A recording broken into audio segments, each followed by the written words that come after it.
Welcome to the Kids from the Fourth Floor. I'm B-Mad. And I'm Christina. This is our podcast where nostalgia lives rent-free with two Brooklyn originals taking you back to the days of mixtapes, cartoons, and block parties. It's not just a throwback, it's a time capsule with heart. So hop back in the DeLorean and reminisce with the kids from the fourth floor. What's going on, man? We got a special episode today, man. Special person in the building. Brooklyn's finest in the building today, man. Dr. Yeah. Special Ed. Yeah. Yes, sir. We here. Yes, ma'am. It's an honor and a pleasure to be here. I appreciate the invite, especially from some fellow Brooklynites. You know what I mean? Yeah. Sure. And Wait, I gotta get my club shake. You're a pioneer, author, a mentor, a cultural leader whose impact reaches across generations. From I Got It Made to The Mission. And now he's released a new powerful book, Parental Advisory, positive content, rooted in family legacy and generational wisdom. And of course, Dr. Special Ed is from our Brooklyn borough, and he's representing, man. Here we go. Our Church Ave in the building. hey. Bush. Yeah. Yes, indeed. Like our vibe for our podcast is like we just two, Brooklyn kids on the stoop, kicking back, reminiscing. That's how we're gonna start it off. Like, you were only 16, man, when Youngest in Charge dropped. Yeah, absolutely. I was actually recorded that album. I started it at the age of 15. I had to go through a lengthy procedure with the court system. Actually, it was like a surrogate court, and to represent me and to actually make the agreement binding. So they appointed me a guardian, like family court, and I had to go to a series of hearings before we finalized the contract and made it binding, and they were able to actually put the record out. But the record had been done for a year prior to it being released. So actually when the record came out, even then my voice had already changed a little, but I was 16 when it came out. I was still in high school, and it was an adventure time, So what was life like for you before the world knew your name, man? Like before we knew Special Ed, like what was the routine? What was life like for you growing up in Brooklyn, man, in Flatbush? Well, it was pretty filled with a lot of action and activities. I'm the youngest of 5 boys, and they were all born in Jamaica. I was the only child born in America. So we lived on Church and 31st, a block up from the world famous Jerk Chicken of Brooklyn. You know what I'm saying? The first Jerk Chicken of Brooklyn, where it was a hustle lifestyle and mentality. I went to neighborhood schools. I walked to every school I went to until from Erasmus, when I went to Tilden, it was a little further down the opposite end of Church Avenue, so I had to take the bus there. But pretty much, man, life was just growing up in the hood, and we were definitely a community because we all knew each other, and if we didn't know each other, we've seen each other enough to know who they were or who we were, right? So you see somebody, oh, that's such and such from over there. Oh, that's them guys from over there, and things of that nature. So there's a close-knit community, and then we all hung out in different areas and different things, like, for instance, the schoolyard. You know what I'm saying? We had PS 181, and we all really hung out there in the schoolyard because it was big enough to house a large group of dudes, and then they had basketball courts they set up, and things of that nature. So it was just like that, man, real community within the city. And just being a youth and excited about life and wanting to get out there. We were, I think, more adventurous in those days. We went outside as long as we possibly could without getting in trouble. And then sometimes we got in trouble because we was out too much. But we weren't concerned with staying in the house too much, or certain games and stuff. Later on, video games became a lot bigger, but back then, and I think it was a good thing, we journeyed out. We were on bikes, we were on foot, we were going on adventures to different neighborhoods. Our parents had no idea we was all the way in this bubble, but we was, where we didn't really even belong sometimes. Some neighborhoods damn near got chased out of. Yeah,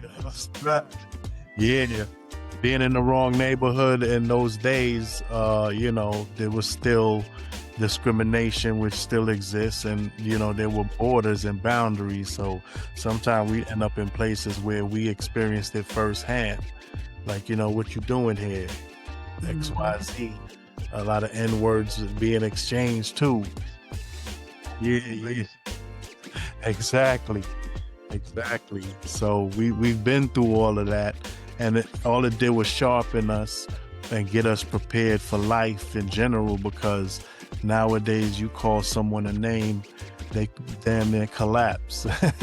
They can't take anything, any type of discrepancies, you know what I mean?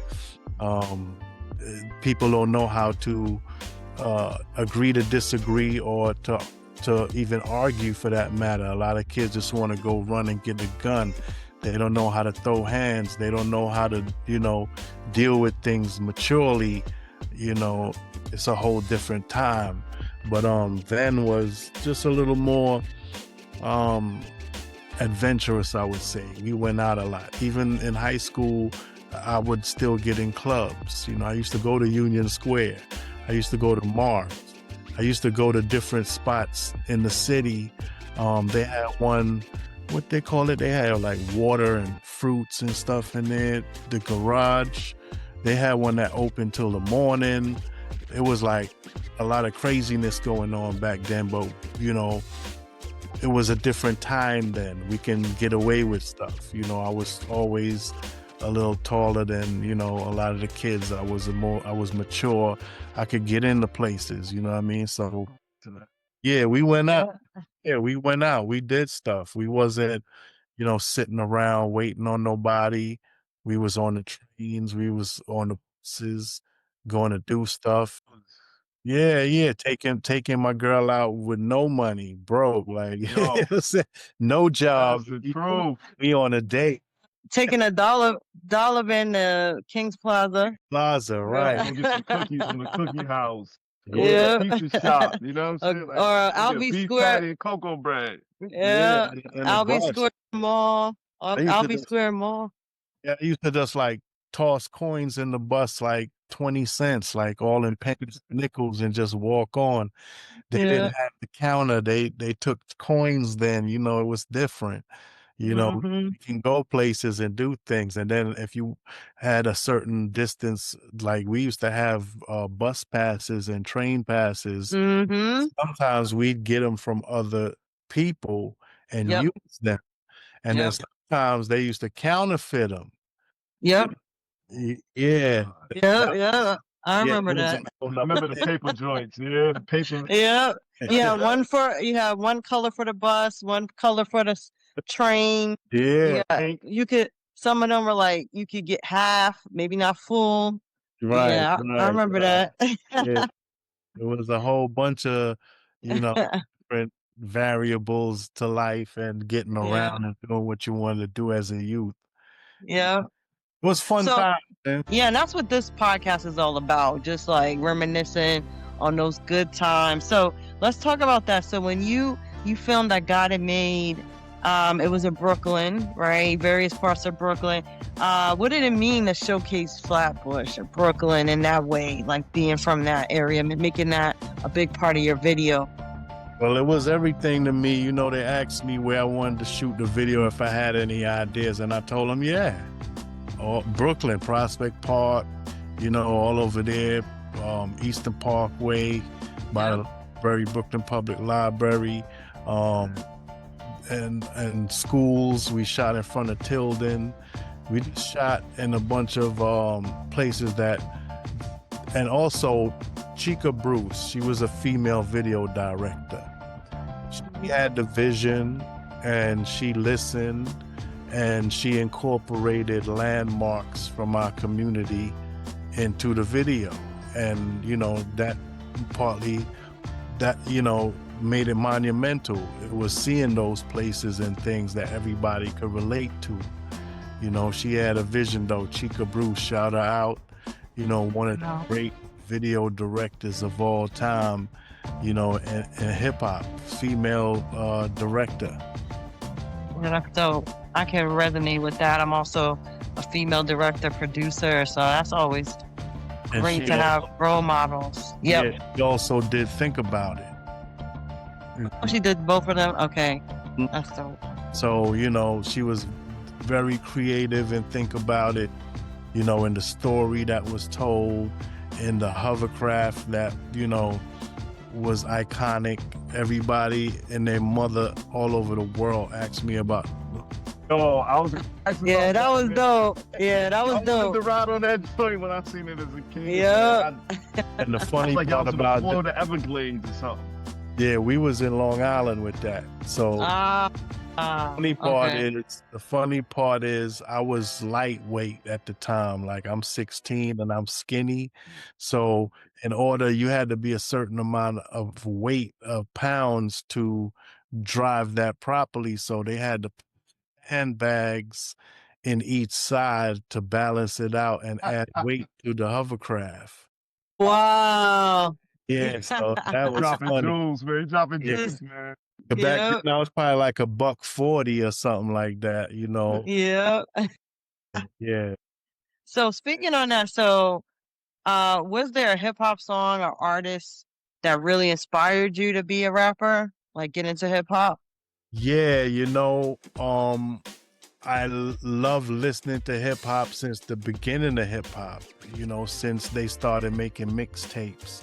And when the first records came out, I had a Fisher-Price phonograph. So my brothers would bring it home. They would actually go out and buy the vinyl. And we had all the Sugar Hill original vinyl, Curtis Blow original vinyl.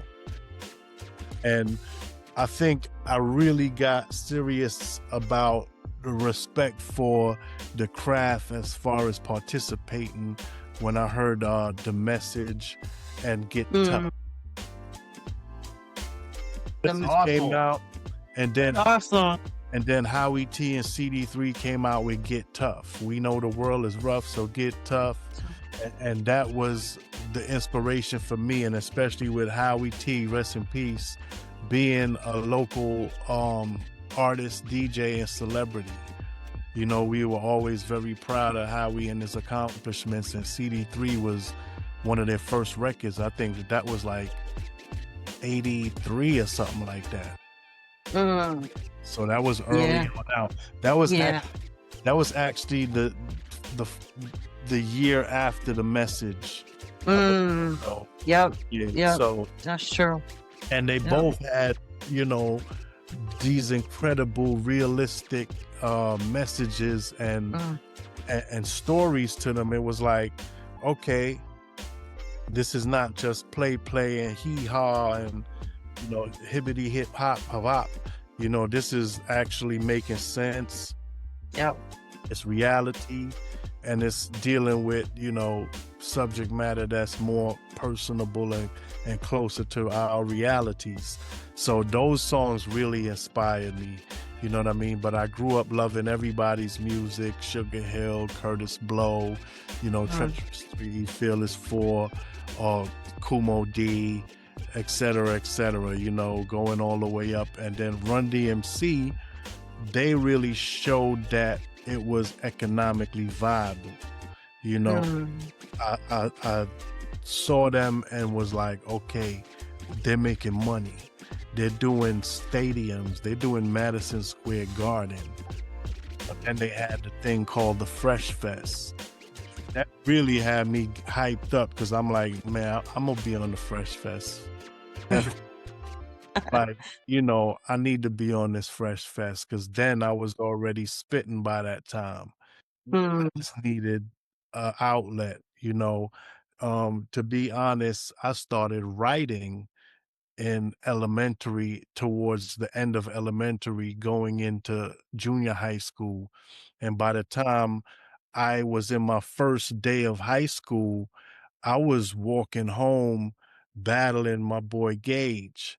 And that wasn't his name at the time, but he's known as Gage now. His name is David Vera. We walked home battling first day of junior high school, everybody was dressed fresh, this, that, and the third. And by the time we walked past Nostra Nav, one of the older kids was up Nostra Nav, and he was like, yo, come here. Everybody started running. I was like, yo, what y'all doing? I live a block around the corner. You feel me? But as everybody start running, you just got to react. All right, get out of here. So, I'm like, I'm not running from nobody no more.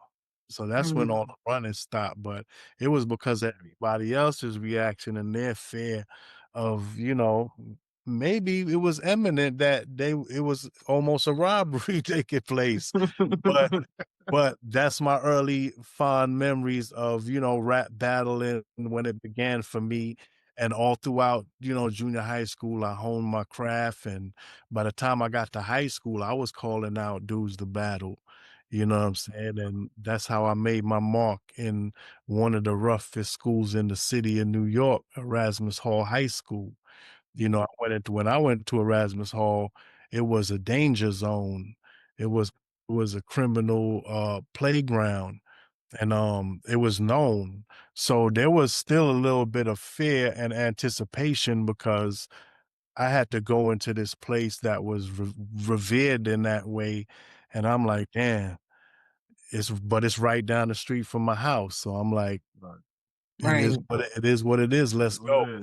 And then when I got in there, I just absorbed the energy, and it was more like family than anything. You know what I'm saying?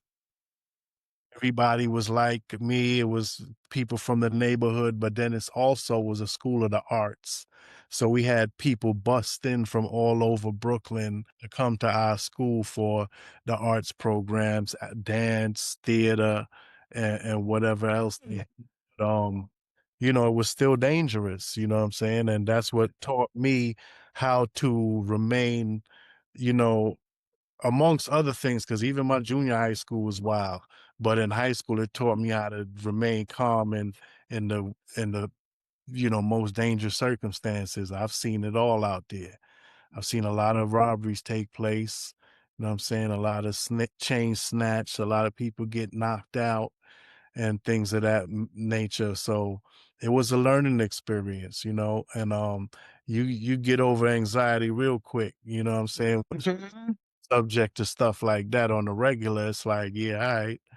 You know what I'm saying? Then you turn from a mindset of, you know, f- from one side to the other side, like, yeah, I wish you would.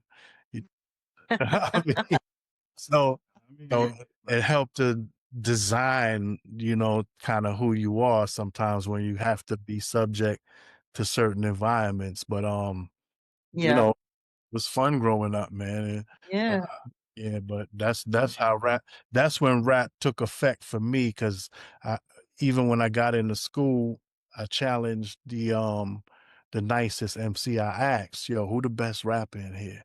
Who the best rapper in here? And they pointed them out. So I went up to him and I was like, yo, let's battle. I heard you nice. Like, yeah, well, yeah, battle for what? I was like, let's battle for namesake. Mm. Do you remember that dude's name? Of course, clearly, I sure do. Remember his name. I ain't gotta blow him up all the time. Right. I told the story, but basically I battled him and I won. So I stripped him of his name in terms of I stripped him of his street name. Right.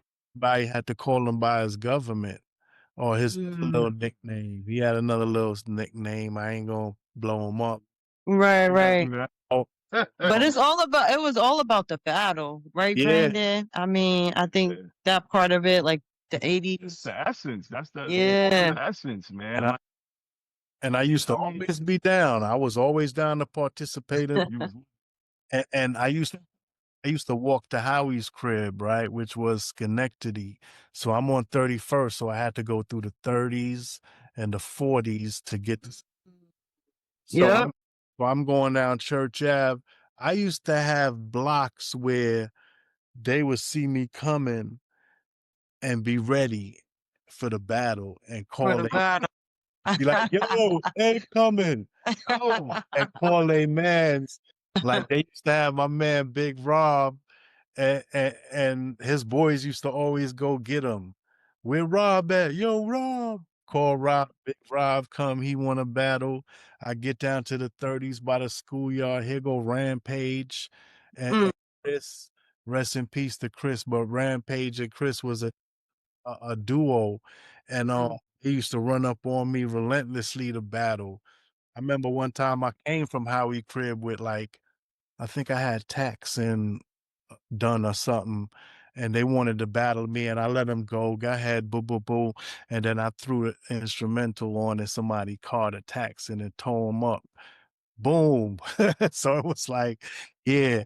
So I really sent a lot of people back to the drawing board to figure it out and improve their skills and Right. Sharpen their get sword. better with time. You feel me? Like you couldn't come to me with no basic rap style expecting to win or gloat or be serious about it. I was like, you know, I was on a different level with it. So I used to enjoy that part, you know, just walking around and having people challenging me because they knew what I do and what I did. And this was before records. Like before records, I really was about that life and people knew.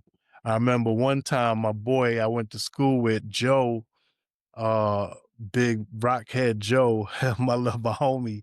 That was my boy. He rang my bell with a stranger. I didn't know this guy he was with, and he gonna tell me, yo, kick that rhyme that you wrote that you was spitting, you know, that had this in it. Like he was quoting some lyrics that I spit. And I was like, bro, you rang my bell with this dude I don't know to bust a rap.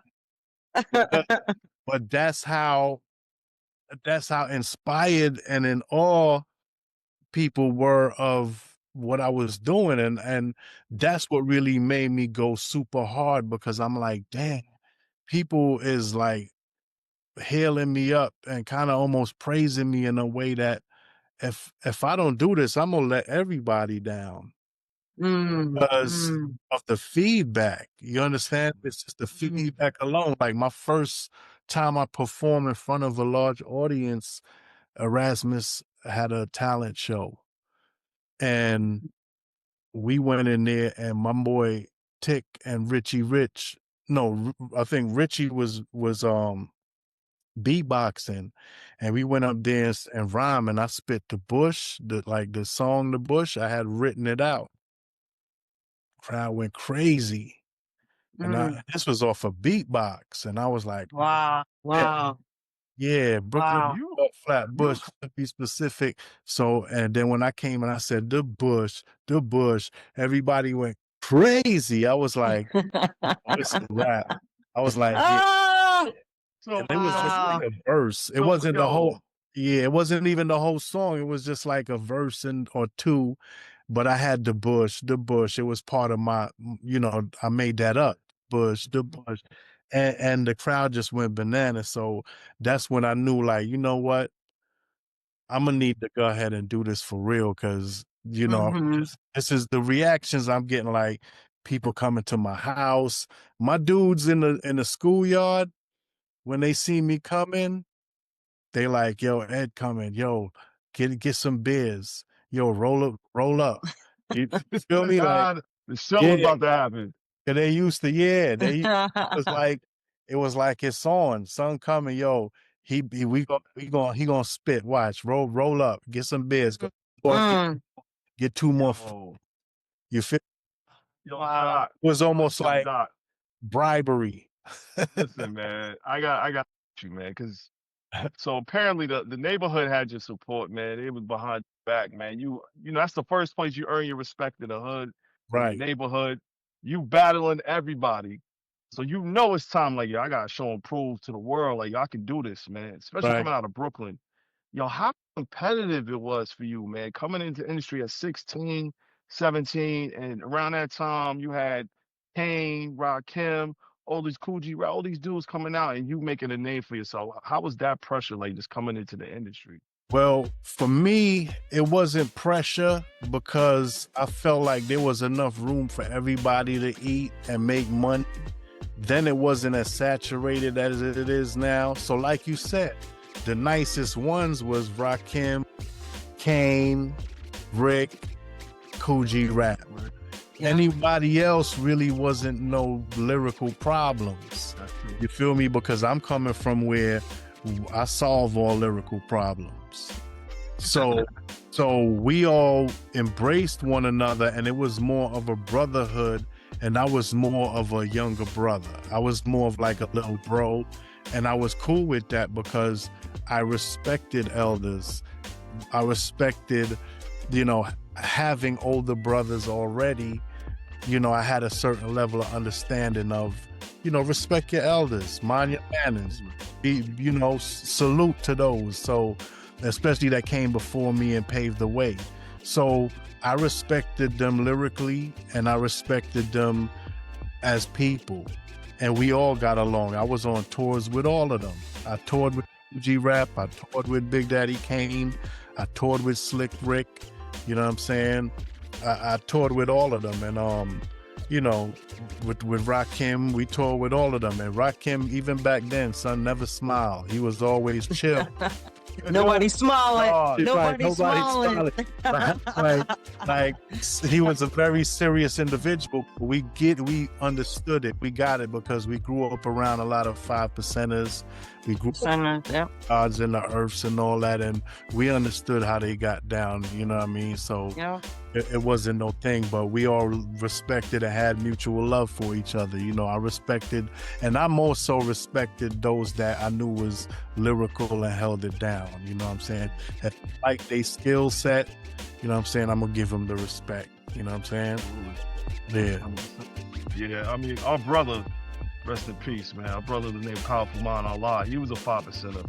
And most of our friends we grew up with, in the Crown Heights, they were 5%ers. And, Rakim was a big, he was a big deal to us too growing up. And just having that knowledge itself and, having that around us, that kind of gave us inspiration and gave us a different mindset than a lot of people, man. And y'all generation, y'all music that y'all were putting out, I Got It Made, that was inspirational to a generation of kids like us growing up in Brooklyn, man. So, Yeah, funny story. Yeah.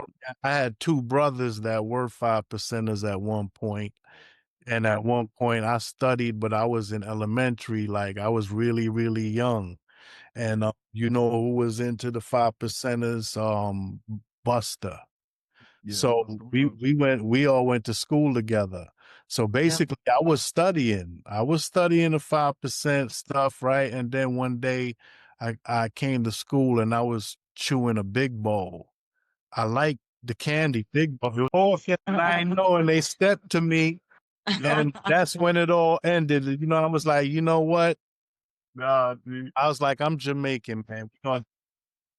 We gonna get all this right now, because ain't nobody. I'm like, ain't nobody putting hand. That's not how this gonna happen. Y'all could go ahead with that. Respect to everybody, but I'm Jamaican. How about that? Dude, I hear you. I hear you. So I know for us, like growing up in Crown Heights, and the movie that was out back then, Spike Lee, Crooklyn, and you being on that soundtrack and with the Crooklyn Dodgers, like, what did that collaboration mean to you? Like just That- being a part of that. Yeah, that was important to me because until then, I had never been asked to be a part of anything. So I was there. I was an artist during Self-Destruction. I was an artist during a few collaborations that came out in hip hop, but no one ever asked me to be a part of any of it. So I felt almost a little bit left out. We're like, yo, what's up? You know what I mean? And then they came through with Crooklyn and they called me up. I think, was it Tip, I think it was Q-Tip Oh, Who yeah. said that the yeah, beat? he I was think He the beat. sanctioned. produced it. Yeah. Yeah, he was sanctioned as the producer of the record, but he wanted to get some artists from Brooklyn on it because it was Brooklyn. So he called me up, and I was like, yeah, absolutely, no doubt. And then he was like, I'm thinking of asking such and such and such, and I'm like, yeah, we all good. He's like, you good with them? Yeah, I'm good with them. We all good. So when that came about, I felt proud to, for one, represent my borough, and for two, just begin to collaborate within the industry with other artists, because back then we didn't really collaborate a lot with different artists on different labels. Sometime if y'all was on the same label, y'all might have had a collab, but cross-label collaborations was not really popular back then. It was a lot of red tape and politics involved. So for me, it was just refreshing to be able to be a part of that. Oh man, like It's that, iconic. like, that's one of my favorite records, man. Like, Yeah. because that's like an anthem for us in Brooklyn, Yeah. especially growing up in that area. Ebbsfield's right there. Ebbsfield. Flatbush, Crown Heights. Right. Like, so that when that came out, the soundtrack to the movie, Crooklyn itself, that was big for us, man. So Yep, I just want to show yep. you, give me your flowers on that, Joe. Appreciate that. Yeah, we got to represent like all parts of Brooklyn, like, because we were all from different parts of Brooklyn, and it was just refreshing to have us all come together and show unity. Yeah, that was dope. And speaking of unity, I know Brandon, one of his Oh, favorite, man. both of us We is gotta yo.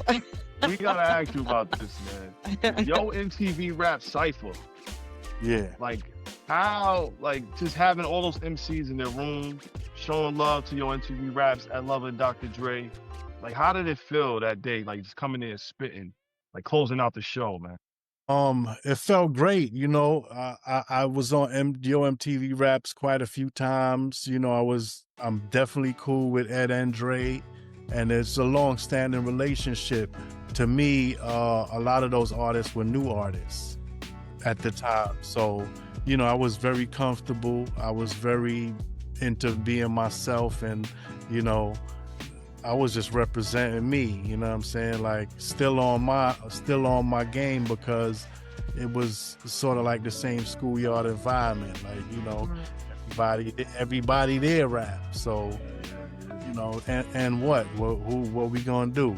So I just, went up there and represented and spit my little piece of mind. And that's about it. But I was listening to it even the other day. I seen it on social media. I was like, yeah, because that ain't something that I spit on a record. But it was hot though, and I understood everything I was talking about. You know what I'm saying? And it was all like a revelation. It was like applied to even today. You know what I'm saying? Yeah, so just listening to it, I was like, damn. And it's like that with I got a lot of unreleased material, man, like seriously. And when I listen to it, it's a lot of prophetic music in it, where that's like speaking to today, speaking to tomorrow, speaking to the future. But it's all like stuff that's come to fruition. So it's like, damn. And just me and my guys that was in the Dollar Cab Lab when I had the studio on Utica Avenue. I had the Dollar Cab Lab, and we used to record a lot. And when I listen to those recordings, I'm like, damn, some of them is real raw, because we was like on some Arab stuff. We was on some like rebellious against politically incorrect. You know what I'm saying? We was definitely politically incorrect. BC, Yeah, so just listening to that. But yeah, even when I listen to that MTV Cypher, I'm like, yeah, I was definitely on one. Wow. So we're gonna do a little like transition into the future now. So let's talk about what you're doing now. So Seal, tell us about that. And it's such a powerful initiative for literacy and creativity. So tell us a little bit more about Seal. SEAL is my nonprofit organization, and it stands for Special Ed Arts and Literacy. And basically, I empower children through, the arts and music and technology as well. So I go to mostly underserved communities and teach kids K through college. Some colleges that I go to though are real, I'm doing some stuff at UCLA. So that's like one of the number one public schools in the country. So, we do that as well. I've done some co-teaching there and some co-teaching at University of Central Florida. And so it's not all, you don't have to be in the hood or in the ghetto for me to visit or share knowledge or message, but I'm primarily, as an organization, geared towards our underserved communities and our kids from hoods like I am from, that need for people to come back out and do the outreach and upliftment. And we go back there and I have curriculum, I do keynote speaking, I do motivational speaking, and I do curriculum geared around STEAM, science, technology, engineering, arts, and math. And, just bring back, make knowledge cool, make literacy cool, because literacy is what enabled me and empowered me to be able to become a great artist, because you have to have knowledge of language, knowledge of vocabulary, and understand what you're saying when you're saying it. So, we had to definitely put all of that in the programs and make sure that the kids understand that I come from down the street, I'm just like you, and teach them how to still be successful while still being positive and holding true to your morals and beliefs. I love that. And so that's a great segue into your current book, which is Parental Advisory, Positive Content Volume 1. Yes. And that's important, Volume 1. And it's a compilation of your father's raps. And tell us more about the importance of that and just like bringing that book out into the world. Well, when I started rapping and I became successful in my career, my father started writing these rhymes. He started writing these rhymes / poetry, and he would give them to me and he would say, yo, check this out. If you want to use anything, you're welcome to. So I was always very grateful that my pops even took an interest in rap, being that we come from, like, he's from Jamaica. Like, hip hop was not in our belief system until I became successful in it, because it was just something we heard on the radio, and it's like you hear something on the radio and you just repeating it or whatever.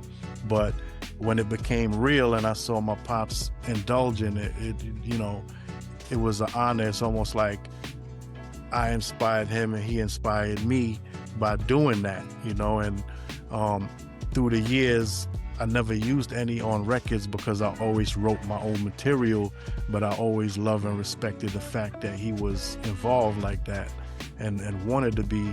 So what I did was I took a collection of his raps that he had written, because, we kept them, and I put them all together, and there's tons of them.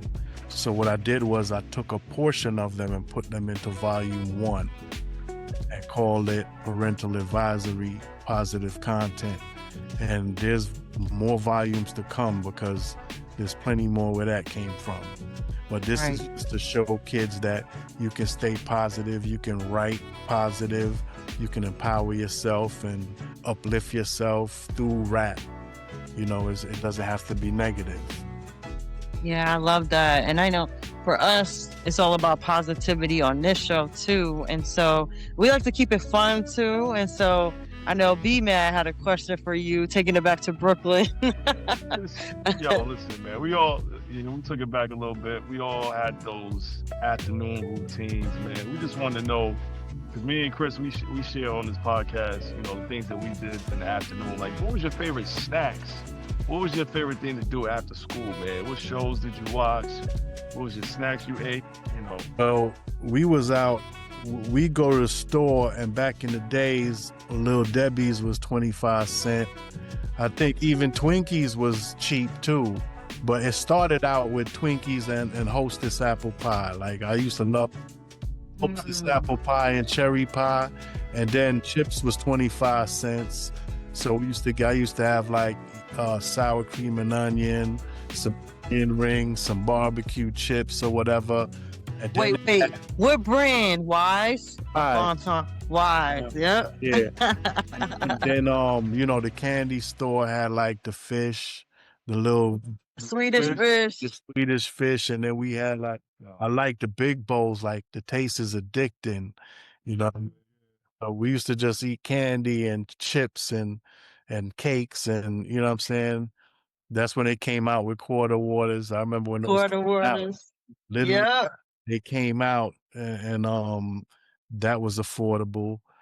It was probably junk, but we drank it. Yeah. And the icy, Tastes you like had the plastic. icy, the Kisco, Long ones, the long ices. and the like, double, 5 cent and the joint. double one with the straw on one side and the icy. Wow, he took it back. He took Yeah. it back. Okay, we So we definitely used have to to get put a 'em and- picture on. Yeah. We used to get them and slam them on the counter and mush them up, Yeah. and then have the slush, and then when it melt, we drink the straw on the other side. But That's you know, right. that's the type of stuff we had. You know what I mean? And the Took it back. Italian ices in the cup. I think. It was, Of You know, course. The wooden spoon. Oh, the Yeah. little scrape. You have to scrape it. scrape 'em. And then when you scrape around the edge and flip it, it's all sugar on the bottom. The sugar. It's all syrup on the bottom, and you He just took it back. He took you it just back. pry it. You pry the sugar off and just cut it up and eat. Yup. it. Yeah. What about butter crunch cookies? Did you like those? Did you have Yeah, those? butter crunch cookies was cool. We used to have the butter crunch and then the chocolate chip. We used to, we used to kill those. Oh, those were great. Those Aunt something, Aunt somebody's, some. Oh, name of those? you right. I'm gonna find it. Cookies? I'm gonna find it. The butter crunch I know was the Lindens. Butter crunch. Okay. Lindens. They had my with the little toffee piece. Yeah. Yeah. I still eat those, man. I'm sorry. So another funny fact is when I was in school, I used to always be, they call me the candy man, right? Because I always come in and I'd be asking everybody for candy. Yo, give me some candy. So there came a little group of like my little girlfriends and stuff, like just platonic, like, you know, girls like you, but they y'all friends and stuff like that. They used to bring me candy and be calling me the candy man. You know what I'm saying? So I ain't really even had to buy candy like that. I come to school and I start collecting candy. You feel me? Yeah, that's dope. So what were your favorite shows? Was there anything you watched like after school or anything? Yeah. Well, we was really outside, but we Yeah. stayed home for Video Music Box. You know what I'm saying? When they started, I remember when Video Music Box started. So when they started, we would watch that, but we was pretty much outside. We was on the block playing. We was out on somebody else's block playing. We was out on somebody else's stoop. I used to go to like New York Ave, T-Bone and 40 crib, or I used to go down to the schoolyard and chill. Sometimes I walk all the way down to Ocean Ave, go check Kevin on Ocean Avenue or Tiba, or we walk the other way, you know, and go down there and check people out. But you know, it was all about, you know, getting out. We didn't stay out too Stay in much. the house too long. And then if we had food in the house, of course, I love food in the house because, you know, I'm from a Jamaican family. So if there's some leftovers in the crib or something, it's all good. You know what I'm It's saying? all good for sure. So I know, B-Man, you had a question about your favorite rappers. Oh man. You know, this is the standard, man. I know you get this question, this asked all the time, man. What is your top 5 rappers of all time, man? If you even have the top five. I really at this point, it been too much people that been great, so I wouldn't even. But I could say maybe a few of the rappers that inspired me that I looked up Okay. to Yep. would be like Jimmy Spicer. Oh, super Rhymes. super rhymes. That was the best. Ah, Love one of Soup. the best Soup. record soup of all time. That was one of the all-time greatest records. And I should have mentioned that with Staple in the our house. message I should have mentioned that with the message and Get Tough, Super Rhymes. Super So rhymes. Jimmy Spicer was one, and then of course, the Furious Five, the rappers, obviously Mel, and CD3 too, Howie T and his crew, put it down. Um Curtis Blow, you know what I'm saying? Yeah. And Houdini. Let me not Houdini. forget the great Brooklyn. Brooklyn. Yeah, I can never forget the great Houdini because Yeah. they was spitting word for word bars. Like Oh, yeah. I respected their pen game. Like Houdini was on point. You know what I'm saying? Then obviously we come up to like the Run DMC. They gave the dynamic, the dynamic of the new age. Because to me, they was a new age. That's kind of broke into a new age of economics for rap. For sure. I just Yeah. got one other thing, man. I want to tell you this as a fan, as a lover of hip hop. On I Got It Made, your opening lines are some of the best, one of the best opening lines in rap, period, all time. Like that, like I'm your idol, highest title, numero uno. Like everyone, a lot of people flip that so many times. Right. Like it's just, You're right. man, so A lot of iconic, man. yeah. I was just thinking to myself, like, what's the most what's the highest you can go? You know what I'm saying? What's the best without being spiritually offensive? You feel me? Without trying to say, nothing about trying to, be above God or something like that.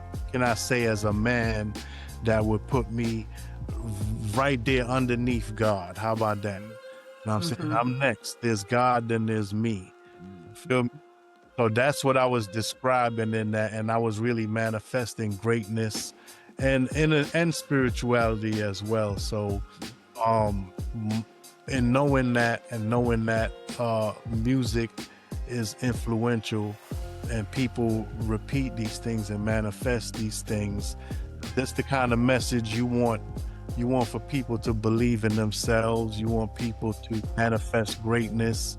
Yeah, so that's really what that was about. And for me, that was how highly I thought of myself and what made me who I am. Dope. Bro. Dopeness. Yo, Yeah. man, you Iconic. so sick, Iconic. brother. Man, yo. Yeah, especially when you in a culture of, competition and who's the best or who's the biggest or, who's great or who's greater. You know what I'm saying? So I tried to manifest just being the greatest possible scenario. Yeah. Yep. Yep. Did that, man. Damn, bro. Wow, man. This is an honor, man. Appreciate it. Yes. So tell us, where can people buy your book and follow you? Any final words for our listeners? Yeah. Also, at the same time, my wife, Dr. Yes. she released a book simultaneously for women and women's empowerment entitled Pathways to Leadership for Black Women in Contrast to Other Women of Color.